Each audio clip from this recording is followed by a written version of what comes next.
असं कोणी आहे का ज्यांना थ्रेडिंग केलेली नाही आवडत म्हणून? जर का कोणी असेल तर मला कमेंट्स करून नक्की सांगा. तर बघा आपण घरच्या घरी थ्रेडिंग करू शकतो. तर आपल्याला तेवढं काही लागतही नाही थ्रेडिंग करायला. फक्त थोडीशी मेहनत करावं लागते, लक्ष देऊन करावं लागतं. नाहीतर थोडीशी गडबड होऊ शकते. थ्रेडिंगचं काम थोडं अवघड असतं. तर लक्ष देऊन का केली ना तर परफेक्ट येते. कधी पार्लरमध्ये आपलं जाणं होत नाही किंवा कधी पार्लर आपल्या म्हणजे असं जवळपास नसतो आणि कधी वेळ भेटत नाही. असं म्हणजे बऱ्याचशा मुलीचं असं असतं की वेळ भेटत नाही बाहेर जायला आणि गेलो तरी ना आपण महिन्या 2 महिन्याकडे जातो. पण असे आयब्रो तर मग 15 दिवसाकडे, महिन्याभराकडेच थोडी विचकटल्यावानी दिसते.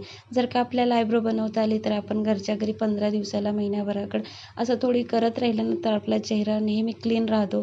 तर आपल्याला छान वाटतं. आपला चेहरा फ्रेश असला ना की आपला मूड फ्रेश असतं.